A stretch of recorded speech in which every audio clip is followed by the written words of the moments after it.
Hi everybody, what's up? My name is Juan, I am just one reader, and I am here to review and discuss a series of unfortunate events by Lemony Snicket, whose real name is Daniel Handler. This review will contain no spoilers. I am going to be very general, not a lot of details, and I'm just going to go through what I consider to be the strengths and the weaknesses of this series and what to expect from the series if you have never read these books, which I recommend that you do. Now, this is one of those series that I read when I was really young. I remember reading these books feverishly when I was around 9 and 10. And I remember I read the entire series in this kind of frenzy. It was addictive. I needed to have the next book. So I adored that experience, and I loved this series when I was growing up, and I finished the series probably more than 10 years ago, and then I just put those books on my favorites shelf, and I have the fondest memories of reading those books. But, you know, more than a decade has passed since, and so I decided to reread them as an adult because I realized I had completely forgotten about what actually happened in the series. I sort of remembered the basic premise and of course the characters and some of each book's plots, but I was not able to remember what actually happened in the end, and I just needed to know once and for all, you know, to sort of piece my memories back together and have a bigger, complete picture of what this series is about. So I decided to reread the series as an adult. It took me around a year, more or less. I read, on average, I think I read a book a month, and now I am here to tell you guys what I thought of this series. So first of all, I want to talk about the pros, the strengths that this series has. I think first of all, what I consider to be the series highlight, or my favorite aspect from a series of unfortunate events, is the writing style. Lemony Snicket, I mean Daniel Handler, has a very quirky, witty, snappy, kind of playful writing style. He sometimes writes in quite an elevated form. He uses some grammatical structures that are not necessarily that simple, but he always explains it, and he always uses it in a way that the younger reader can understand what the author is saying and also can incorporate those grammatical structures. And I remember when I was reading them, I was very young, and I was learning English. I was around 9 and 10, and these were some of the first books that I ever read in English. So reading these books was really helpful. It was a great learning experience because through being playful and witty and funny and snappy and all these things, I really learned this kind of elegant, sophisticated turn of phrase that he sometimes has. Another very big strength that this series has is, of course, the characters. I think this is the thing that people remember the most about this series. And when people think of a series of unfortunate events, I think you immediately think of the characters. Not just the main orphans, Violet, Klaus, and Sonny, but, you know, Count Olaf, Mr. Poe, all these crazy, ridiculous characters that are like part of the ensemble supporting cast. They are really, they're not lifelike. They are completely ridiculous and unrealistic sometimes, but it doesn't matter. They really make you feel something. And that's something that I think is a very strong point of this series. Every single character makes you feel something very strongly.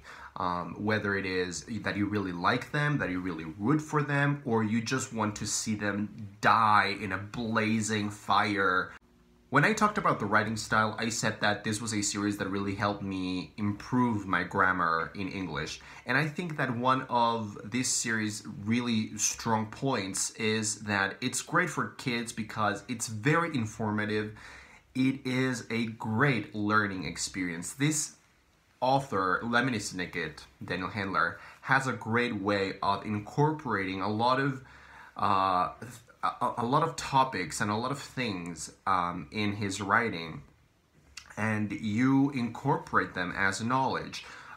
There's some Shakespeare that he teaches you. There's a lot of literary devices that he teaches you, metaphors, philosophical concepts, just a bunch of different topics that he sort of puts in there in the story and in the writing, and it somehow becomes relevant to the story, and it's just very, very fun, and it also helps young kids learn a lot of things. Another really big pro that I saw in this series as an adult was the tone. I really believe that this series has a very special and very particular tone to it. It's not similar to any other children's or middle grade series that I've seen or read. This has a very sort of specific vibe and feel to it.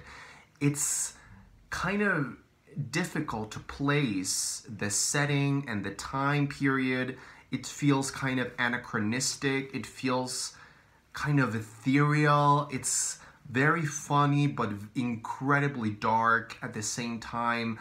One of my favorite books in the series is book number 6, and it's very clear that the setting in that book is kind of a New York, Upper East Side kind of setting, but it's not. It's somehow like an elevated, weird reality, or a weird version of that reality, and I love that. I love the tone that this series has.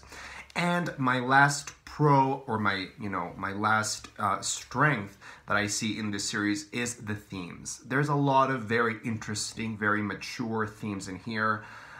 When I finished reading the last book in the series, book number 13, I really liked how that book in particular really explored this theme of the world is cruel, the world is dark, adulthood is cruel and dark as well, but you need that. You need the darkness, you need the cruelty, you need to live in that world if you want to have all the great things in life as well. So I love these mature themes that the series explores. I think he does it really well. So far, so good. Now let's get into the negatives. What were my cons when I read this series as an adult? First of all, I think many of the books, follow the same formula. This is kind of a very formulaic series. Particularly the first 5, 6, 7 books in the series follow the same formula.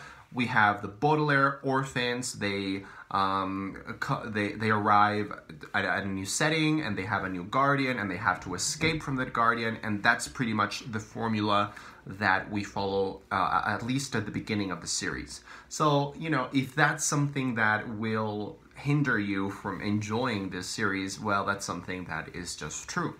Now, another con or negative issue that I had with the series is that because it's such a long series, I mean, it's 13 books, there are some books that are bound to feel weaker. There are certainly some books that feel like they're more filler than substance, and that's absolutely true. There were some great books in this series, but there were a couple of books in there that I thought were really, really weak. But you just have to, push through it and look past that and enjoy what you actually do enjoy. And finally, another big negative actually that I found was that sometimes this just got annoying. Sometimes the writing style is very frustrating because you just want to know what's going to happen plot-wise and what's going to happen to the characters, and Lemony Snicket, Daniel Handler, just writes and sort of tells you nothing, and he's very frustrating with his writing style, which is really funny and really interesting in one way, but it's also incredibly infuriating. Now, sometimes it can be very annoying also because of the characters. Sometimes the characters are just so annoying that they will make you really, really, really angry and mad. There was particularly one book in the series that I will go through in a second that I thought was so annoying that I actually did not enjoy the book. it just crossed the line of annoyance, of regular annoyance. It just went completely past that, and I really, really did not like that book. Now let's talk about the actual books themselves. I am not going to talk about all the books in the series because this video would be 13 hours long. I'm just going to go through some of the highlights. So the book starts with The Bad Beginning, and I thought this was an incredibly charming, funny, dark, great introduction to the series. I think that from the very first chapter, you immediately get a sense of what the writing style is going to be like. This kind of tonal weirdness that's happening all the time. It's kind of hilarious and incredibly sad and terrifying at the same time. So I thought that was a really, really strong book in the series, actually. Then books numbers 2, 3, and 4 are kind of okay. They're good. I actually really enjoyed them. But then we go to books 5 and 6, and these were my favorites from the entire series. I gave these 4 stars, and that's the highest rating that I ever gave to books in this series. I think if I had to choose one, I would go for number 5, The Austere Academy. It's just a lot of fun. I love the setting, I love the characters, I love the adventure, I love how frustrating and gloomy it is, and I love the new characters in here. I adore this. And then book number 6, The Ersatz Elevator, is the one that has this really kind of New York, Upper East Side kind of atmosphere, but it's not that. It's just very weird, and the atmosphere and the setting feel almost magical, and it's just a very, very interesting, very unique book. Then books number 7, 8, 9, and 10 were okay. There's nothing really in particular that I loved or hated about that one. And then we reach book number 11, The Grim Grotto, and this is the one that I really disliked. This was the worst one for me. I gave it like 2 stars or something. It was just very long for what it was. Nothing really happened all that important. The new characters that were introduced were incredibly annoying. I hated them. The writing style was just absolutely bananas, crazy, annoying, and infuriating, and I was very glad when I finished it. Then book 12, The Penultimate Peril, is actually very good. It actually takes things to a new level, and we really get to see the characters coming to, very close to the ending of the series, and I really enjoyed that. And then book 13, The End, was actually a very satisfying conclusion. I will admit that there are some things, some mysteries that were not really explained and that I just didn't feel were handled very well. For example, there's this whole mystery throughout the series surrounding a sugar bowl, and this is an object that characters in the book are trying to find because it's super important.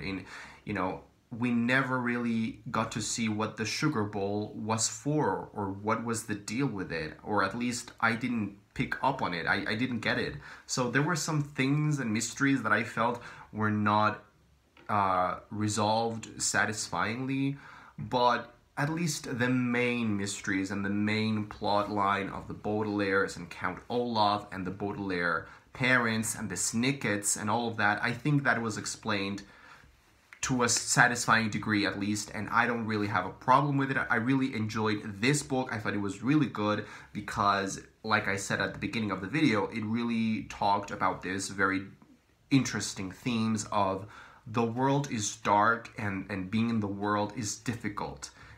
It's painful and it's terrifying and bad things will happen to you, but that's just how it is, and that's how, you can't run away from that. So in conclusion, I really enjoyed this series. If I had to rate the series as a whole, I would give it maybe 3.5 out of 5. I thought it was satisfying.